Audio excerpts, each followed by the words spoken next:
ओम नमो भगवते वासुदेवाय। सच्चिदानंद स्वरूप भगवान श्री कृष्ण को हम नमस्कार करते हैं, जो जगत की उत्पत्ति, स्थिति और विनाश के हेतु है तथा आध्यात्मिक, अधिदैविक और अधिभौतिक तीनों प्रकार के तापों का नाश करने वाले हैं। जिस समय श्री सुखदेव जी का यज्ञोपवीत संस्कार भी नहीं हुआ था और लौकिक वैदिक कर्मों का अनुष्ठान का अवसर भी नहीं आया था, तभी उन्हें अकेले में संन्यास लेने के लिए जाते देखकर उनके पिताजी श्री व्यास महर्षि वीर से कातर होने लगे और उन्हें वीर से कातर होकर पुकारने लगे, बेटा तुम कहाँ जा रहे हो, रुक जाओ। उस समय वृक्षों ने तन्मय होने के कारण श्री सुखदेव जी की ओर से उत्तर दिया था, ऐसे सर्वभूत हृदय स्वरूप श्री सुखदेव मुनि को मैं नमस्कार करता हूँ। एक बार भगवत कथामृत का रस स्वादन करने में कुशल मुनिवर शौनक जी ने नैमिषारण्य क्षेत्र में विराजमान महामती सूत जी को नमस्कार करके उनसे पूछा। शौनक जी बोले, सूत जी आपका ज्ञान अज्ञान अंधकार को नष्ट करने वाला है। शौनक जी बोले, हे सूत जी आपका ज्ञान अज्ञान अंधकार को नष्ट करने के लिए करोड़ों सूर्यों के समान है। आप हमारे कानों के लिए रसायन अमृत स्वरूप सार गर्भित कथा कहिए। भक्ति, ज्ञान और वैराग्य प्राप्त होने वाले महान विवेक की वृद्धि किस प्रकार होती है तथा वैष्णव लोग किस तरह इस माया मोह से अपना पीछा छुड़ाते हैं और इस घोर कलियुग में जो प्रायः आसुरी स्वभाव के हो गए हैं, विविध क्लेशों से आक्रांत इन जीवों को शुद्ध दैवी शक्ति संपन्न बनाने के लिए सर्वश्रेष्ठ उपाय क्या है। तब सूत जी बोले, हे सूत जी आप हमें कोई ऐसा शाश्वत साधन बताइए जो सबसे अधिक कल्याणकारी तथा पवित्र करने वालों में भी पवित्र हो तथा जो भगवान श्री कृष्ण की प्राप्ति करा देने वाला हो। चिंतामणि केवल लौकिक सुख दे सकते हैं, कल्प वृक्ष अधिक से अधिक स्वर्गीय संपत्ति दे सकता है, परंतु गुरुदेव प्रसन्न होकर भगवान का योगी दुर्लभ नित्य वैकुंठ धाम भी दे सकते हैं। सूत जी ने कहा, शौनक जी तुम्हारे हृदय में भगवान का प्रेम है, इसलिए मैं विचार कर तुम्हें संपूर्ण सिद्धांतों का निष्कर्ष सुनाता हूँ, जो जन्म मृत्यु के भय का नाश कर देता है, जो भक्ति के प्रवाह को बढ़ाता है और भगवान श्री कृष्ण का प्रसन्नता का प्रधान कारण है। जो भक्ति के प्रवाह को बढ़ाता है और भगवान श्री कृष्ण की प्रसन्नता का प्रधान कारण है। मैं तुम्हें वह साधन बतलाता हूँ, उसे सावधान होकर सुनो। श्री सुखदेव जी ने कलयुग में जीवों के काल रूपी सर्प का मुख का ग्रास होने के त्रास का आत्यंतिक नाश करने के लिए श्रीमद् भागवत शास्त्र का प्रवचन किया है। मन की शुद्धि के लिए इससे बढ़कर कोई साधन नहीं हो सकता। जब मनुष्य के जन्म जन्मांतर का पुण्य का उदय होता है, तभी उसे भागवत शास्त्र की प्राप्ति होती है। जब सुखदेव जी ने राजा परीक्षित को यह कथा सुनाने के लिए सभा में विराजमान हुए, तब देवता लोग उनके पास अमृत का कलश लेकर आए। देवता अपना काम बनाने में बड़े कुशल होते हैं, अतः यहाँ भी सबने सुखदेव मुनि को नमस्कार करके कहा, आप यह अमृत लेकर बदले में हमें कथामृत का दान दीजिए। इस परस्पर विनिमय अदला बदली हो जाने पर राजा परीक्षित अमृत का पान करे और हम सब श्रीमद् भागवत रूप अमृत का पान करेंगे। इस संसार में कहा काच और कहा महामूल्य मणि तथा कहा सुधा और कहा कथा। श्री सुखदेव जी ने यह सोचकर उस समय देवताओं की हंसी उड़ा दी। उन्हें भक्ति शून्य कथा का अनाधिकारी जानकर कथामृत का दान नहीं किया। इस प्रकार यह श्रीमद् भागवत की कथा देवताओं को भी दुर्लभ है। पूर्व काल में श्रीमद् भागवत के श्रवण से ही राजा परीक्षित की मुक्ति देखकर ब्रह्मा जी को बड़ा आश्चर्य हुआ। उन्होंने सत्यलोक में तराजू बांधकर सब साधनों को तौला। अन्य सभी साधन तौल में हल्के पड़ गए। अपने महत्व के कारण भागवत ही सबसे भारी रहा। यह देखकर सभी ऋषियों को बड़ा विस्मय हुआ। उन्होंने कलयुग में इस भगवत रूप भगवत शास्त्रों को ही पढ़ने सुनने तत्काल मोक्ष देने वाला निश्चय कर दिया। सप्ताह विधि से श्रवण करने पर यह निश्चय ही भक्ति प्रदान करता है। पूर्व काल में इसे दया परायण सनकादिकों ने देवर्षि नारद को सुनाया था। यद्यपि देवर्षि नारद जी ने ब्रह्मा जी के मुख से पहले ही श्रवण कर लिया था, तथापि सप्ताह श्रवण की विधि तो उन्हें सनकादिक ऋषि ने ही बताई है। शौनक जी ने पूछा, सांसारिक प्रपंच से मुक्त एवं विचरणशील नारद जी का सनकादिक के साथ संयोग कहाँ हुआ और विधि विधान के श्रवण में उनकी प्रीति कैसी हुई?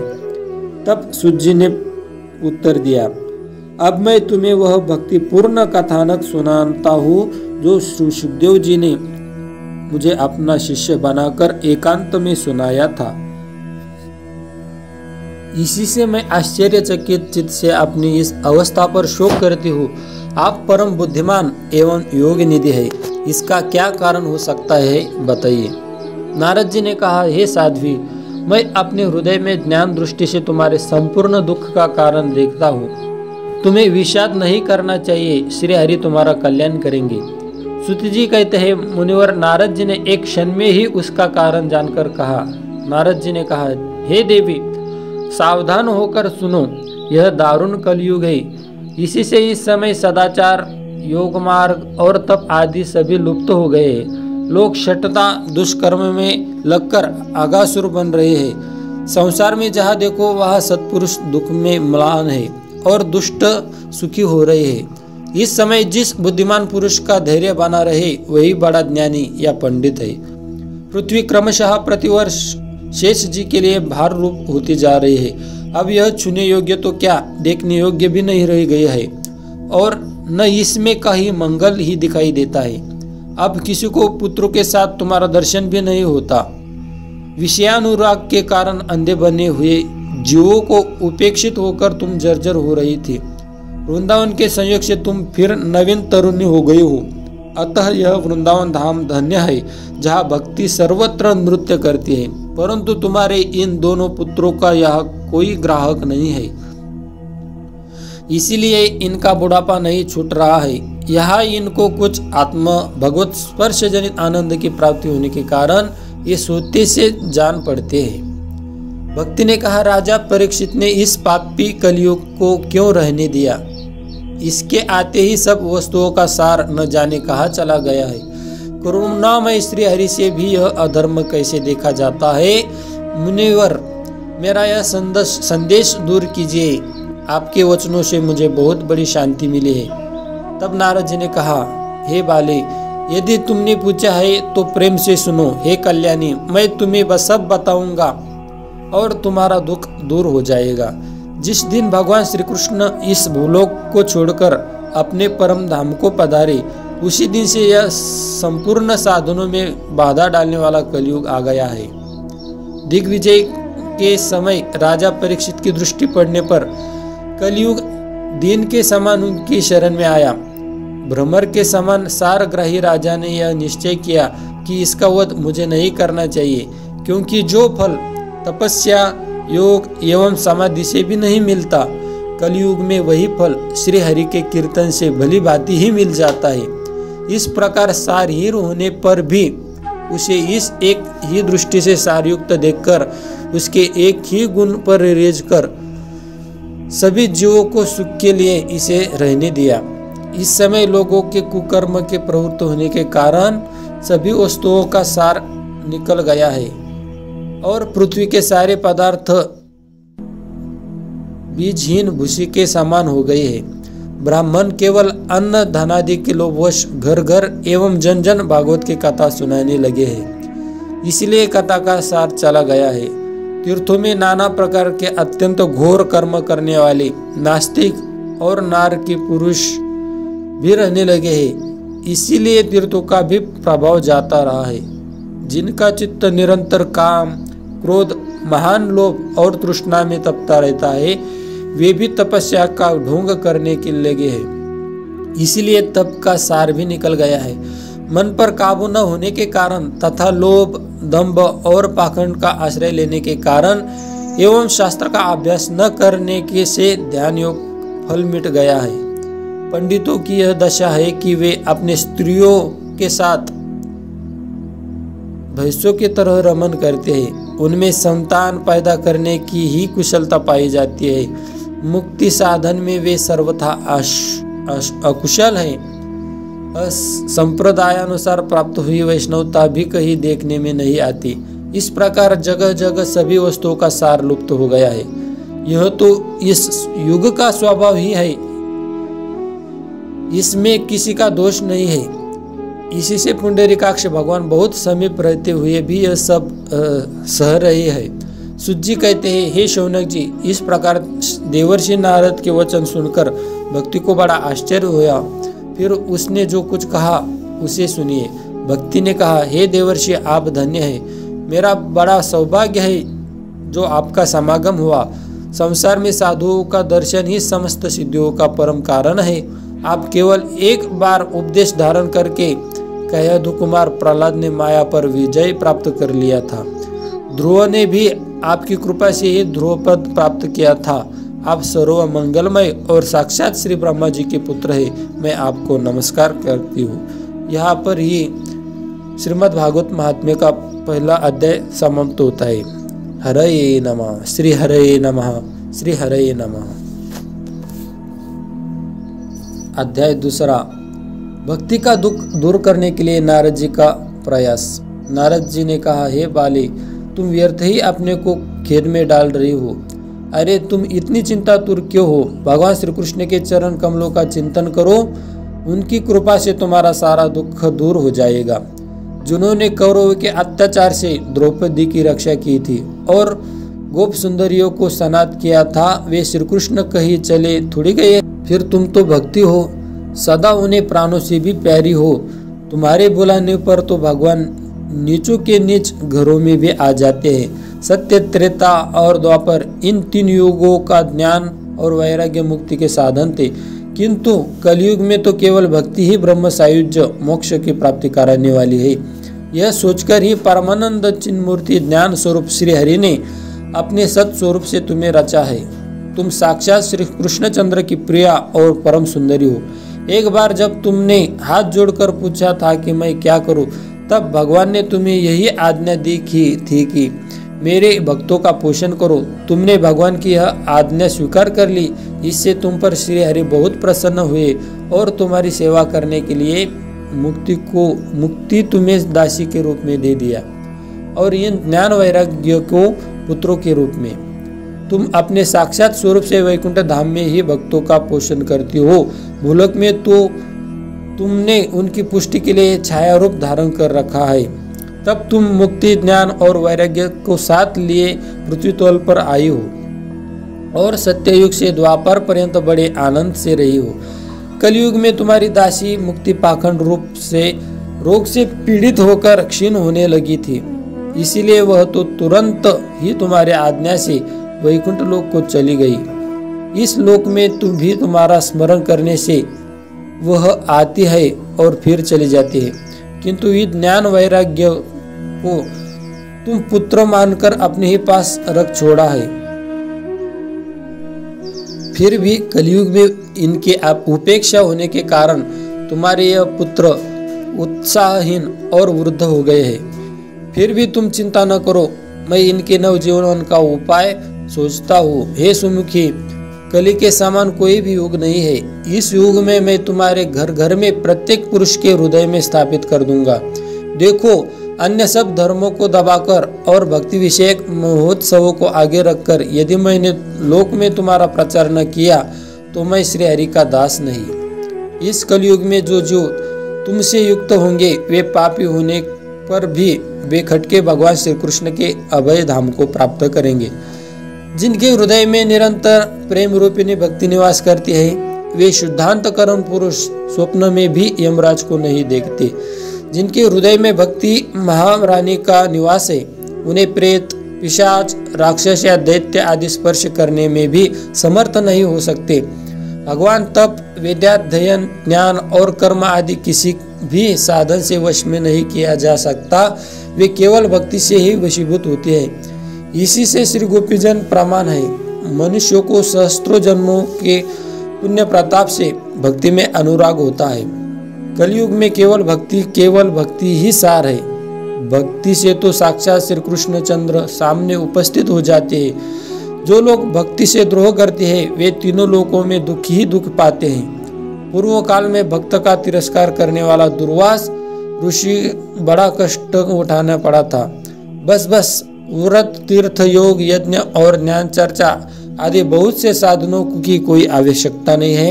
एकमात्र भक्ति ही मुक्ति दान देने वाली है। सूत जी कहते हैं, इस प्रकार नारद जी के निर्णय किए हुए अपने महात्मा को सुनकर भक्ति और सारे अंग पुष्ट हो गए और वे उनसे कहने लगी।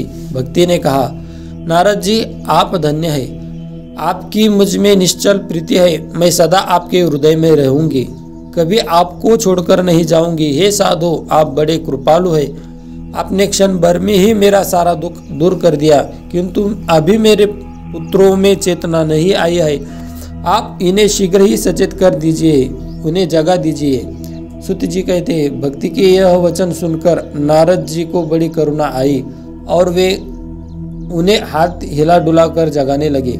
फिर उनके कान के पास मुंह लगाकर जोर से कहने लगे, ओ ज्ञान जल्दी जाग पड़ो, ओ वैराग्य जल्दी जाग पड़ो। फिर उन्होंने वेद ध्वनि, वेदांत घोष और बार बार गीता का पाठ किया, फिर भी यह जागृत नहीं हुए। इससे वे जैसे तैसे बहुत जोर लगाकर उठे, किंतु आलस्य के कारण वे दोनों जांभे लेते हुए नेत्र उगाड़कर देख भी नहीं सके। उनके बाल बगुलों के तरह सफेद हो गए थे। उनके अंग प्राय सूखे काठ के समान निस्तेज और कठोर हो गए थे।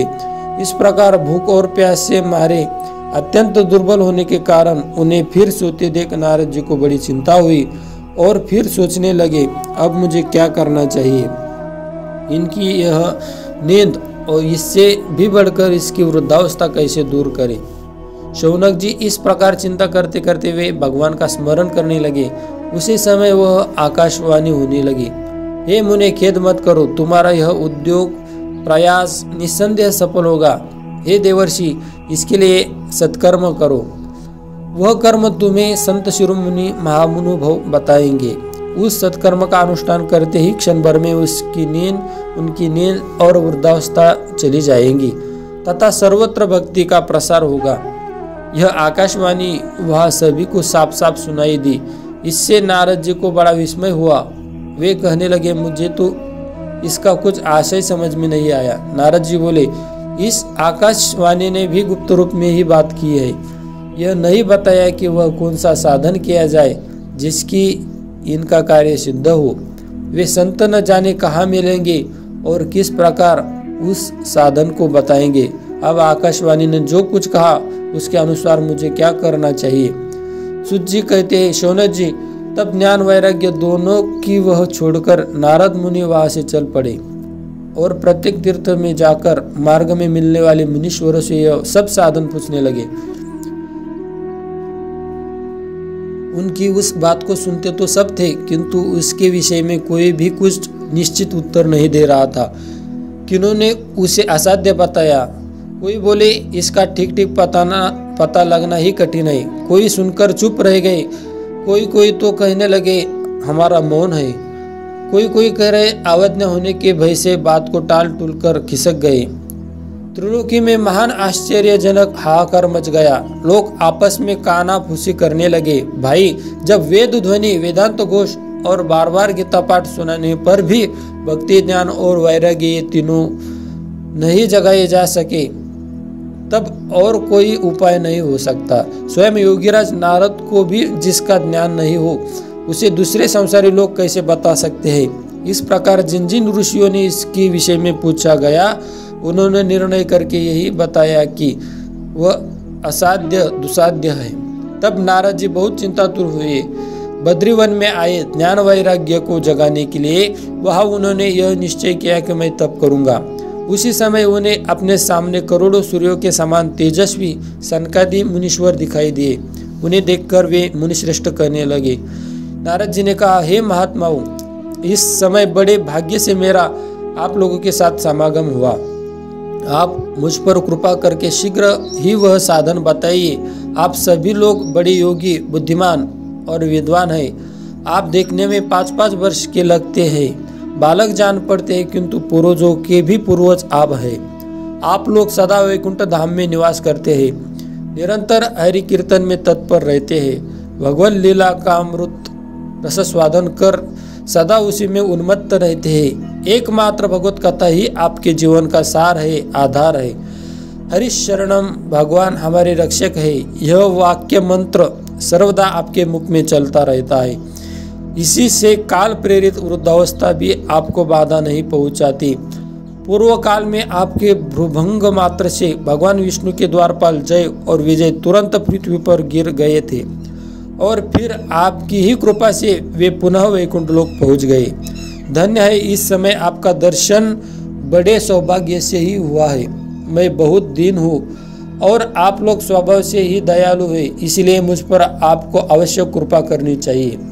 बताइए, आकाशवाणी ने जिसके विषय में कहा है वह कौन सा साधन है और मुझे किस प्रकार उसका अनुष्ठान करना चाहिए? आप इसका विस्तार से वर्णन कीजिए। भक्ति, ज्ञान और वैराग्य को किस प्रकार सुख मिल सकता है और किस तरह उनकी प्रेम पूर्वक सब वर्णों में प्रतिष्ठा किया जा सकते हैं। सनकादियों ने कहा, देवर्षि आप चिंता न करें, मन में प्रसन्न हो। उनके उद्धार का एक सरल उपाय पहले से ही विद्यमान है। नारद जी, आप धन्य हैं, आप युरोक्तों के शिरोमणि हैं, श्री कृष्ण दासों के शाश्वत पथ प्रदर्शक एवं भक्तियों के आचार्य भास्कर है। आप भक्ति के लिए जो उद्योग कर रहे हैं यह आपके लिए कोई आश्चर्य की बात नहीं समझनी चाहिए। भगवान के भक्त के लिए भक्ति की सम्यक स्थापना करना सदा उचित ही है। ऋषियों ने संसार में अनेकों मार्ग प्रकट किए हैं, किंतु वे सभी कष्ट साध्य है और परिणाम में प्रायः स्वर्ग की प्राप्ति कराने वाले हैं। अभी तक भगवान की प्राप्ति करने वाला मार्ग तो गुप्त ही रहा है। उसका उपदेश करने वाला पुरुष प्राय भाग्य से ही मिलता है। आपको आकाशवाणी से जिस सत्कर्म का संकेत किया है उसे हम बतलाते हैं। आप प्रसन्न और समहित चित्त होकर सुनिए। नारद जी, द्रव्य यज्ञ, तपो यज्ञ, योग यज्ञ और स्वाध्याय रूप ज्ञान यज्ञ, ये सब तो स्वर्ग आदि की प्राप्ति कराने की कर्म का ही और संकेत करती है। पंडितों ने ज्ञान यज्ञ को ही सत्कर्म, मुक्तिदायक कर्म का सूचक माना है। वह श्रीमद् भागवत का पारायण है जिसका गान शुकादि महानुभावों ने किया है। उसके शब्द सुनने से ही भक्ति, ज्ञान और वैराग्य को बड़ा बल मिलेगा। इससे ज्ञान वैराग्य कष्ट मिट जाएंगे, ज्ञान वैराग्य के कष्ट मिल जाएंगे, भक्ति को आनंद मिलेगा। सिंह की गर्जना सुनकर जैसे भेड़ियों भाग जाती है, उसी प्रकार श्रीमद् भागवत की ध्वनि से कलयुग के सारे दोष दूर हो जाएंगे, नष्ट हो जाएंगे। तब प्रेम रस प्रवाहित करने वाली भक्ति, ज्ञान और वैराग्य को साथ लेकर प्रत्येक घर में व्यक्ति हृदय में क्रीड़ा करेगी। नारद जी ने कहा, मैंने वेद वेदांत की ध्वनि और गीता पाठ करके उन्हें बहुत जगाया, किंतु फिर भी भक्ति, ज्ञान और वैराग्य ये तीनों नहीं जागे। ऐसी स्थिति में श्रीमद् भागवत सुनाने से वे कैसे जगेंगे? क्योंकि उस कथा के प्रत्येक श्लोक और प्रत्येक पद में भी वेदों का ही तो सारांश है।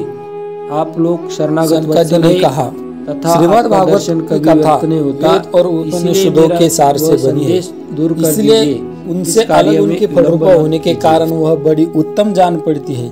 जिस प्रकार रस वृक्ष के जड़ से लेकर शाखाग्र पर्यंत रहता है, किंतु इस स्थिति में उसका आस्वादन नहीं किया जा सकता, वही जब अलग होकर फल रूप में आ जाता है तब संसार में सभी को प्रिय लगने लगता है। दूध में घी रहता है, किंतु उस समय उसका अलग स्वाद नहीं मिलता, वही जब उससे अलग हो जाता है तब देवताओं के लिए भी स्वादवर्धक हो जाता है। खांड एक के और छोर और बीच में भी व्याप्त रहती है, तथापि अलग होने पर उसकी कुछ और ही मिठास होती है। ऐसा ही यह भागवत की कथा है। यह भागवत पुराण वेदों के समान है। श्री व्यासदेव ने इसे भक्ति, ज्ञान और वैराग्य स्थापना के लिए प्रकाशित किया है। पूर्व काल में जिस समय वेद वेदांत के पारगामी और गीता की भी रचना करने वाले भगवान व्यासदेव खिन्न होकर अज्ञान समुद्र में गोते खा रहे थे, उस समय आपने ही उन्हें 4 श्लोकों में इसका उपदेश किया था। उसे सुनते ही उनकी सारी चिंता दूर हो गई थी। फिर इसमें आपको आश्चर्य क्यों हो रहा है जो आप हमसे प्रश्न कर रहे हो? आपको उन्हें शोक और दुख का विनाश करने वाला श्रीमद् भागवत पुराण ही सुनाना चाहिए। नारद जी ने कहा, महानुभाव, आपका दर्शन जीव के संपूर्ण पापों का तत्काल नष्ट कर देने वाला है। जो संसार दुख रूप दावानल से तपे हुए उन पर शीघ्र ही शांति की वर्षा करता है। आप निरंतर शेष जी के सहस्त्र मुखों से गाए गए भगवत कथामृत का ही पान करते रहते हैं। मैं प्रेम लक्षणा भक्ति का प्रकाश करने से उद्देश्य से आपकी शरण लेता हूँ। जब अनेकों जन्म के संचित पुण्य का उदय होने से मनुष्य को सत्संग मिलता है, तब वह उसके अज्ञान जनित मोह और मद्रूप अंधकार का नाश करके विवेक का उदय हो जाता है। यहाँ पर ही दूसरा अध्याय समाप्त होता है। श्री हरये नमः। तीसरा अध्याय, भक्ति के कष्ट की निवृत्ति। नारद जी कहते हैं, अब मैं भक्ति, ज्ञान और वैराग्य को स्थापित करने के लिए प्रयत्न पूर्वक श्री सुखदेव जी के कहे हुए भागवत शास्त्र के कथा द्वारा उज्जवल ज्ञान यज्ञ करूंगा। यह यज्ञ मुझे कहाँ करना चाहिए? आप इसके लिए कोई स्थान बता दीजिए। आप लोग वेद के पारगामी है, इसलिए मुझे इस सुख शास्त्र की महिमा सुनाइए। यह भी बताइए कि श्रीमद् भागवत की कथा कितने दिनों में सुनानी चाहिए और उसके सुनने की विधि क्या है। तब सनकादि बोले, नारद जी, आप बड़े विनीत और विवेकी हैं। सुनिए, हम आपको यह सब बातें सब बताते हैं। हरिद्वार के पास आनंद नाम का एक घाट है। वहाँ अनेकों ऋषि रहते हैं तथा देवता और सिद्ध लोग भी उसका सेवन करते रहते हैं। भांति भांति के वृक्ष और लताओं के कारण वहाँ बड़ा सघन है और वहाँ बड़ी कोमल नवीन बालू बिछी हुई है। वह घाट बड़ा ही सुरम्य और एकांत प्रदेश में है। वहाँ हर समय सुनहले कमलों को सुगंध आया करती है। उसके आसपास रहने वाले सिंह, हाथी आदि परस्पर विरोधी जीवों के चित्त में भी वैर भाव नहीं होता। वहाँ आप बिना किसी विशेष प्रयत्न के ही ज्ञान यज्ञ आरंभ कर दीजिए। उस स्थान पर कथाओं में अपूर्व रस का उदय होगा। भक्ति भी अपनी आंखों की ही सामने निर्बल और जरा जीर्ण अवस्था में पड़े हुए ज्ञान और वैराग्य को साथ लेकर वहाँ आ जाएगी। क्योंकि जहाँ भी श्रीमद् भागवत की कथा होती है वहाँ ये भक्ति आदि अपने आप पहुँच जाती है। वहाँ कानों में कथा के शब्द पढ़ने से ये तीनों तरुण हो जाएंगे। सुत जी कहते हैं, इस प्रकार कहकर नारद जी के साथ सनकादि भी श्रीमद् भागवत कथामृत का पान करने के लिए वहाँ से तुरंत गंगा तट पर चले आए। जिस समय वे तट पर पहुंचे, भूलोक, देवलोक और ब्रह्मलोक सभी जगह इस कथा का हल्ला हो गया। जो भगवत कथा के रसिक विष्णु भक्त थे वे सभी श्रीमद् भागवत मृत का पान करने के लिए सबसे आगे दौड़ दौड़ कर आने लगे। भृगु, वशिष्ठ, च्यवन, गौतम, मेधातिथि, देवल, देवरात, परशुराम, विश्वामित्र, शाकल, मार्कंडेय, दत्तात्रेय, पिप्पलाद, योगेश्वर, व्यास और पराशर, छायाशुक, जांजलि और जन्नो आदि सभी के प्रधान मुनिगण अपने अपने पुत्र, शिष्य और स्त्रियां समेत बड़े प्रेम से वहां आए। इनकी सेवा वेद, वेदांत, उपनिषद, मंत्र, तंत्र, सत्र, पुराण और 6 शास्त्रों भी मूर्तिमान होकर वहां उपस्थित हो गए। गंगा आदि नदियां, पुष्कर आदि सरोवर, कुरुक्षेत्र आदि समस्त क्षेत्र, सारी दिशाएं, दंडक आदि वन, हिमालय आदि पर्वत तथा देव, गंधर्व और दानव आदि सभी कथा सुनने के लिए चले आए। जो लोग आपने गौरव के कारण नहीं आए, महर्षि भृगु उन्हें समझा बुझा कर ले आए। तब कथा सुनने के लिए दीक्षित होकर श्री कृष्ण परायण सनकादि नारद जी के दिए हुए श्रेष्ठ आसन पर विराजमान हुए। उस समय सभी देव श्रोताओं ने उनकी वंदना की।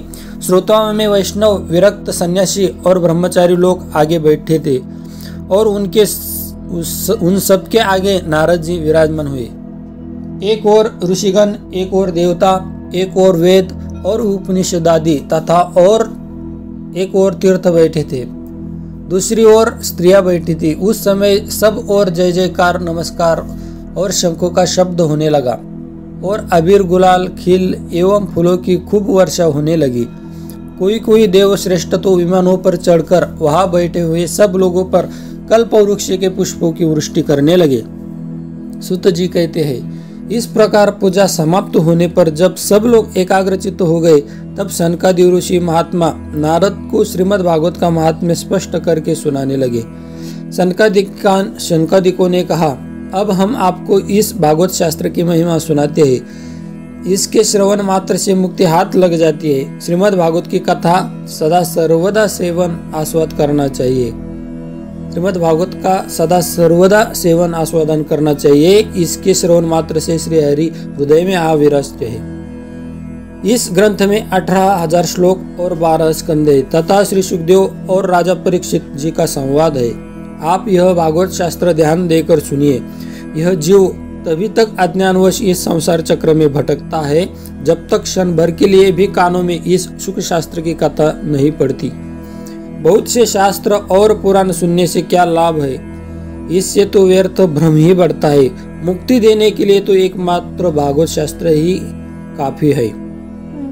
जिस घर में नित्य प्रति श्रीमद् भागवत की कथा होती है वह तीर्थ रूप हो जाता है और जो लोग उसमें रहते हैं उसके सारे पाप नष्ट हो जाते। हजारों अश्वमेध और सैकड़ों वाजपेयी यज्ञ इस शास्त्र की कथा का 16वां अंश भी नहीं हो सकते। हे तपोधनो, जब तक लोग अच्छी तरह श्रीमद् भागवत का श्रवण नहीं करते तभी तक उनके शरीर में पाप निवास करते हैं। फल की दृष्टि से इस सुख शास्त्र की कथा समता, गंगा, गया, काशी, पुष्कर या प्रयाग कोई भी तीर्थ भी नहीं कर सकता। यदि आपको परम गति की इच्छा है तो अपने मुख से ही श्रीमद् भागवत आधे अथवा चौथाई श्लोक का भी नित्य नियम पूर्वक पाठ कीजिए।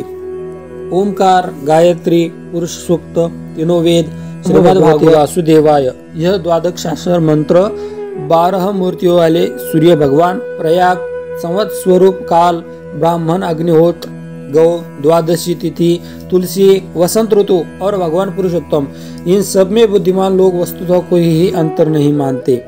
जो पुरुष अहर्निश अर्थ सहित श्रीमद् भागवत शास्त्र का पाठ करता है उसके करोड़ों जन्मों के पाप नष्ट हो जाते हैं। इसमें तनिक भी संदेह नहीं है। जो पुरुष नित्य प्रति भागवत का आधा या चौथा श्लोक भी पढ़ता है उसे राजसूय अश्वमेध यज्ञों का फल मिलता है। नित्य भागवत का पाठ करना, भगवान का चिंतन करना, तुलसी को सींचना और गौ की सेवा करना, ये चारों कार्य समान है।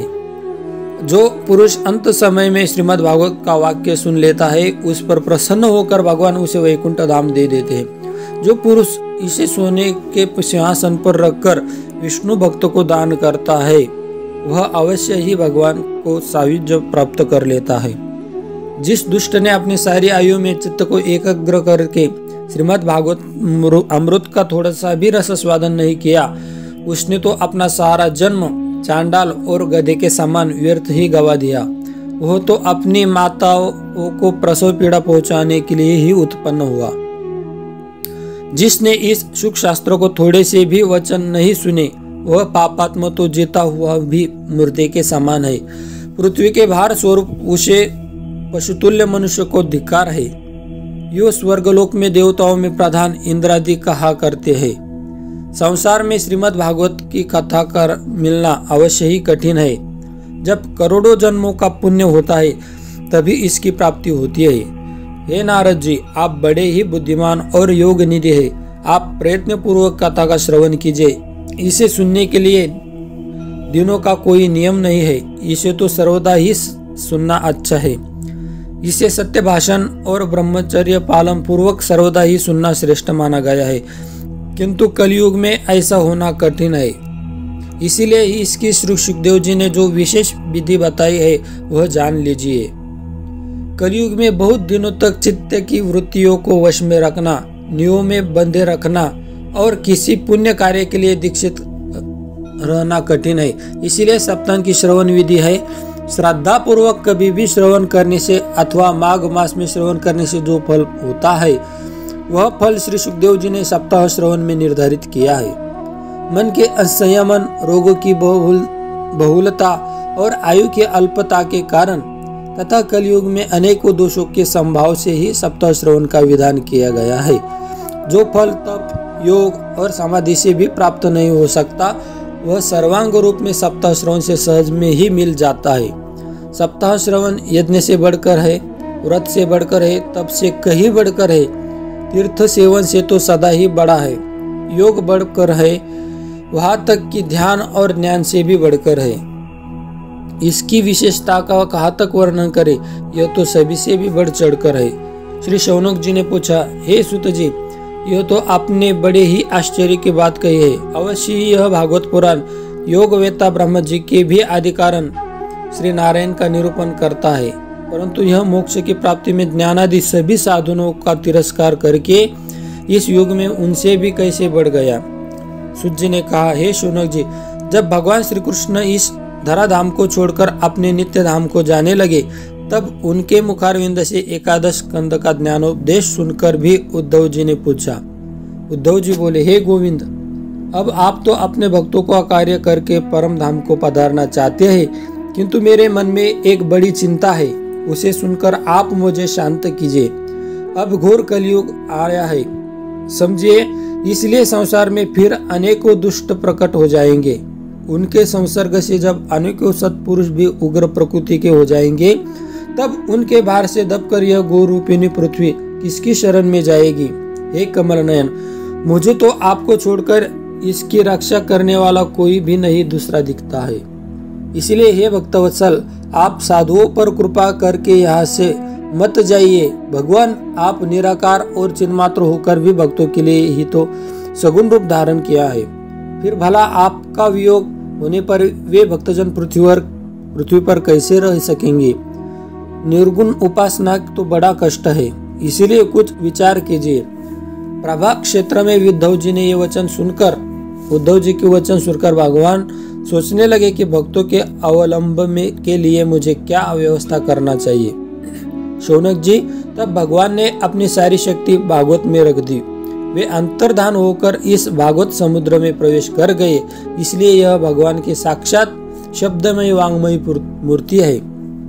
इसके श्रवण, सेवन, पाठ अथवा दर्शन से ही मनुष्य के सारे पाप नष्ट हो जाते हैं। इसी से उसका सप्ताह श्रवण सबसे बढ़कर माना गया है, और कलयुग में तो अन्य सब साधनों से छोड़कर यही प्रधान धर्म बताया गया है।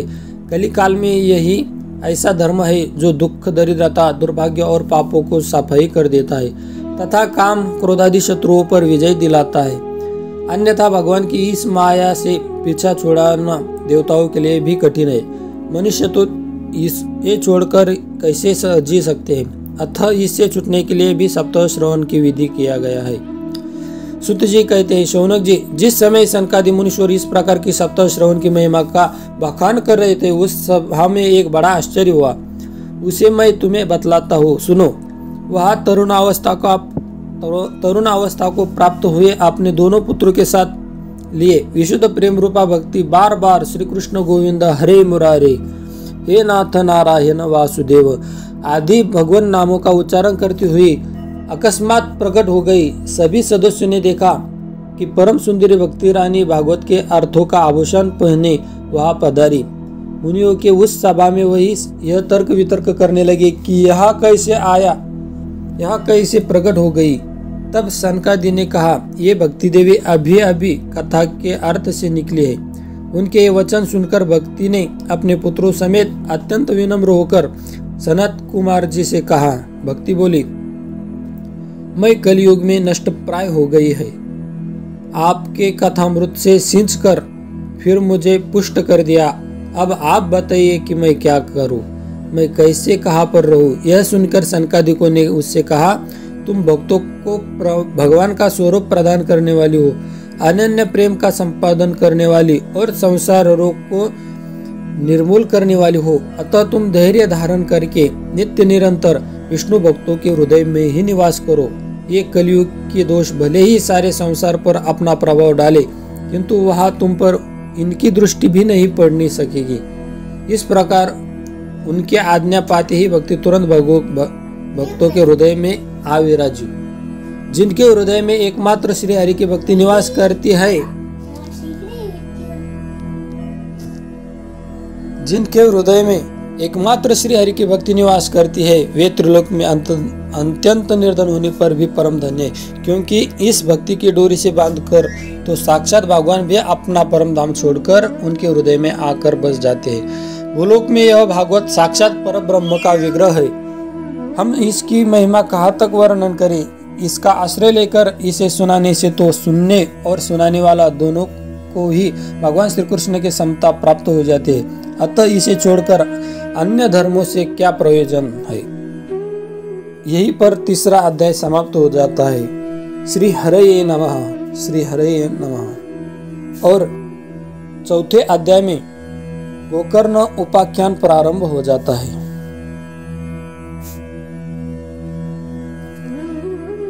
चौथा अध्याय गोकर्ण उपाख्यान प्रारंभ। सूत जी कहते हैं, हे मुनिवर, उस समय अपने भक्तों के चित्त में अलौकिक भक्ति का प्रादुर्भाव हुआ देख भक्तवत्सल श्री भगवान अपना धाम छोड़कर वहां पधारे। उनके गले में वनमाला शोभा पा रही थी। श्री अंग सजल जलधर के समान श्याम वर्ण था।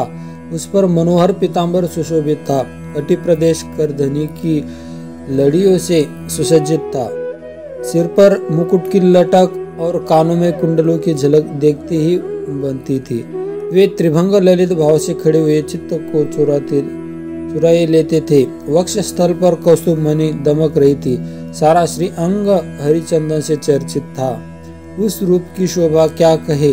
उसने तो मानो करोड़ों कामदेवों की रूप माधुरी छीन ली थी। वे परमानंद चिन्ह मूर्ति मधुराति मधुर मुरलीधर ऐसी अनुपम छवि से अपने भक्तों के निर्मल चित्तों में आविर्भूत हुए। भगवान की नित्य लोक निवासी लीला परिकर उद्धवादि वहां गुप्त रूप से उस कथा को सुनने के लिए आए हुए थे। प्रभु के प्रकट होते ही चारों ओर जय हो की ध्वनि होने लगी। उस समय भक्ति रस का अद्भुत प्रवाह चला। बार बार अबीर गुलाल और पुष्पों की वृष्टि वर्षा तथा शंख ध्वनि होने लगी। उन सभा में जो लोग बैठे थे उन्हें अपने देह ज्ञ और आत्मा की भी कोई सुधि नहीं रही। उनकी ऐसी तन्मयता देखकर नारद जी कहने लगे, मुनीश्वर गण, आज सप्ताह श्रवण की मैंने यह बड़ी ही अलौकिक महिमा देखी। यहाँ तो जो बड़े मूर्ख दुष्ट और पशु पक्षी भी है वे सभी अत्यंत निष्पाप हो गए हैं। अतः इसमें संदेह नहीं कि कलिकाल में चित्त की शुद्धि के लिए इस भागवत कथा के समान मर्त्यलोक में पाप पुण्य का नाश करने वाला कोई दूसरा पवित्र साधन नहीं है। मुनिवर, आप लोग बड़े कृपालु हैं। आपने संसार के कल्याण का विचार करके यह बिल्कुल निराला ही मार्ग निकाला है। आप कृपया यह तो बताइए कि इस कथा और सप्ताह यज्ञ के द्वारा संसार में कौन कौन लोग पवित्र हो जाते हैं। सनकादिकों ने कहा, जो लोग सदा तरह तरह के पाप किया करते हैं, निरंतर दुराचार में ही तत्पर रहते हैं और उल्टे मार्गों से चलते हैं, तथा जो क्रोधाग्नि से जलते रहने वाले कुटिल और काम परायण है, वे सभी इस कलयुग में सप्ताह श्रवण से पवित्र हो जाते हैं। जो सत्य से च्युत है, माता पिता की निंदा करने वाले हैं, तृष्णा के मारे व्याकुल है, आश्रम धर्म से रहित, दंभी, दूसरों की उन्नति देखकर कूटने वाले और दूसरों को दुख देने वाले, वे भी कलयुग में सप्ताह यज्ञ से पवित्र हो जाते हैं। जो मदिरा, दीपान, ब्रह्म हत्या, सुवर्ण की चोरी, गुरु स्त्री गमन और विश्वासघात, ये 5 महापाप करने वाले है। छल छद्म परायण है, क्रूर, पिशाचों के समान निर्दयी, ब्राह्मणों के धन से पुष्ट होने वाले और व्यभिचारी है, वे भी कलयुग में सप्ताह यज्ञ से पवित्र हो जाते हैं। जो दुष्ट आग्रह पूर्वक सर्वदा मन, वाणी या शरीर से पाप करते रहते हैं, दूसरे के धन से ही पुष्ट होते हैं तथा मलिन मन और दुष्ट हृदय वाले है, वे भी कलयुग में सप्ताह यज्ञ से पवित्र हो जाते हैं। नारद जी, अब हम तुम्हें इस विषय में एक प्राचीन इतिहास सुनाते हैं। उसके सुनने से ही सब पाप नष्ट हो जाते हैं। पूर्व काल में तुंगभद्रा नदी के तट पर एक अनुपम नगर बसा हुआ था। वहाँ सभी वर्णों के लोग अपने अपने धर्मों का आचरण करते हुए सत्य और सत्कर्मों में तत्पर रहते थे। उस नगर में समस्त वेदों का विशेषज्ञ और श्रोत स्मार्त कर्मों में निपुण एक आत्मदेव नामक ब्राह्मण रहता था। वह साक्षात दूसरे सूर्य के समान तेजस्वी था। वह धनी होने पर भी भिक्षाजीवी था। उसकी प्यारी पत्नी धुंधली, कुलीन एवं सुंदरी होने पर भी सदा अपनी बात पर अड़ जाने वाली थी। उससे लोगों की बातों करने में सुख मिलता था।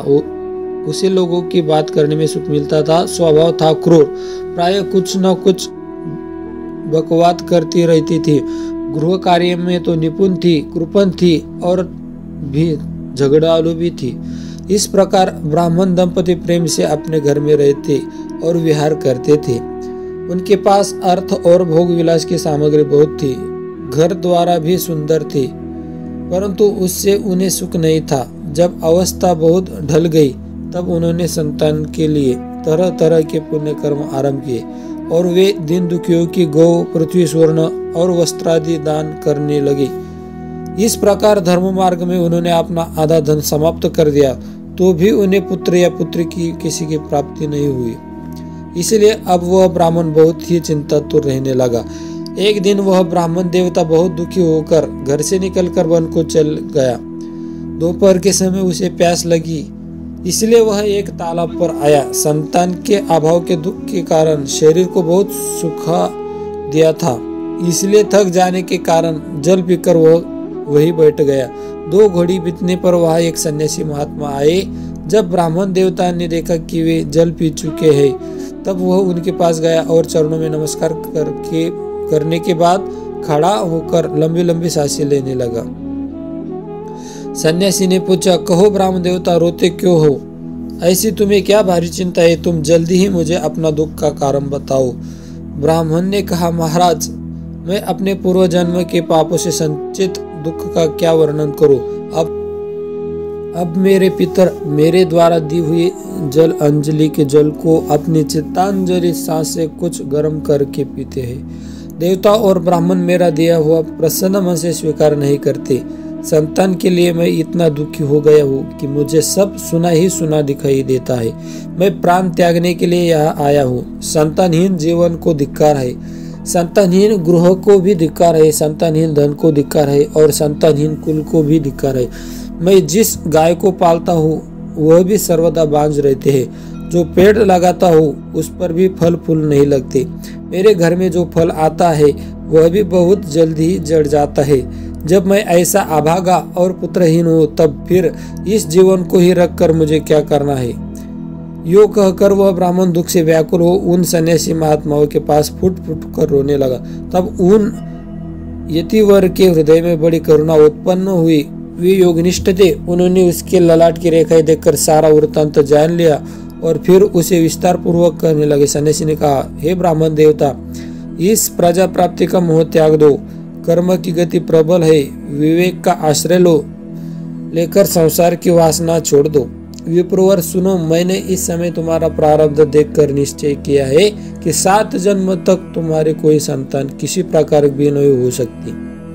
पूर्व काल में राजा सगर एवं अंग को संतान के कारण बहुत दुख भोगना पड़ा था। ब्राह्मण, अब तुम कुटुंब की आशा छोड़ दो, संन्यास में ही सब प्रकार का सुख है। ब्राह्मण ने कहा, महात्मा जी, विवेक से मेरा क्या होगा? मुझे तो बलपूर्वक पुत्र दीजिए, नहीं तो मैं आपके सामने ही शोक मूर्छित होकर प्राण त्यागता हूँ। जिसमें पुत्र स्त्री आदि का सुख नहीं, ऐसा संन्यास तो सर्वथा निरस है। लोक में सरस तो पुत्र पौत्रादि से भरा पूरा गृहस्थ आश्रम ही है। ब्राह्मण को ऐसा आग्रह देखकर उसे तपोधन ने कहा, विधाता को लेख को मिटाने के हट करने से राजा चित्रकेतु को बड़ा कष्ट उठाना पड़ा था।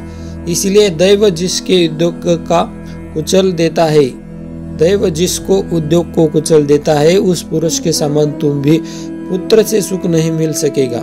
तुमने तो बड़ा ही हट पकड़ रखा है और आरती रूप में तुम मेरे सामने उपस्थित हो। ऐसी दशा में मैं तुमसे क्या कहूँ? जब महात्मा जी ने देखा कि यह किसी प्रकार का अपना आग्रह नहीं छोड़ता, तब उन्होंने उसे एक फल देकर कहा, इसे तुम अपनी पत्नी को खिला देना, इससे उसको एक पुत्र होगा।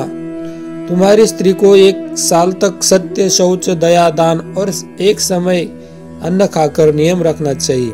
यदि वह ऐसा करेगी तो बालक बहुत शुद्ध स्वभाव का होगा। यूं कहकर वे योगीराज चले गए और ब्राह्मण अपने घर लौट आया। वहां आकर उसने वह फल अपनी स्त्री के हाथ में दिया और कहा, स्वयं कहीं चला गया। उसकी स्त्री तो बहुत कुटिल स्वभाव की थी। वह रो रो कर अपनी एक सखी से कहने लगी, सखी, मुझे तो बड़ी चिंता हो गई है। मैं तो यह फल नहीं खाऊंगी। फल खाने से गर्भ रहेगा और गर्भ में पेट बढ़ जाएगा, फिर कुछ खाया पिया जाएगा नहीं। इससे मेरी शक्ति क्षीण हो जाएगी। तब बता, घर का धंधा कैसा होगा? और दैववश यदि कहीं गांव में डाकुओं का आक्रमण हो गया तो गर्भिणी स्त्री कैसे भागेगी? यदि सुखदेव जी की तरह यह गर्भ भी पेट में ही रह गया तो इसे बाहर कैसे निकाला जाएगा? और कहा प्रसव काल में समय वह टेढ़ा हो गया तो फिर प्राणों से ही हाथ धोना पड़ेगा। यूं भी प्रसव के समय बड़ी भयंकर पीड़ा होती है।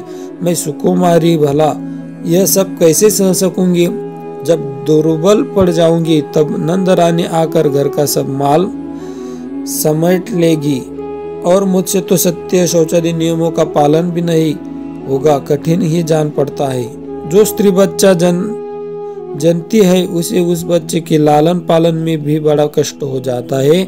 मेरे विचार से तो वंध्या या विधवा स्त्री ही सुखी है। मन में ऐसी तरह तरह की कुतर्क उठने से उसने वह फल नहीं खाया और जब उसके पति ने पूछा फल खा लिया तब उसने कह दिया हाँ खा लिया। एक दिन उसकी बहन अपने आप ही उसके घर आई। तब उसने अपने बहन को भी सारा वृत्तांत सुनाकर कहा कि मेरे मन में इसकी बड़ी ही चिंता है। मैं इसके दुख के कारण दिनों दिन दुबली हो रही हूँ। बहन मैं क्या करूँ? तब बहन ने कहा मेरे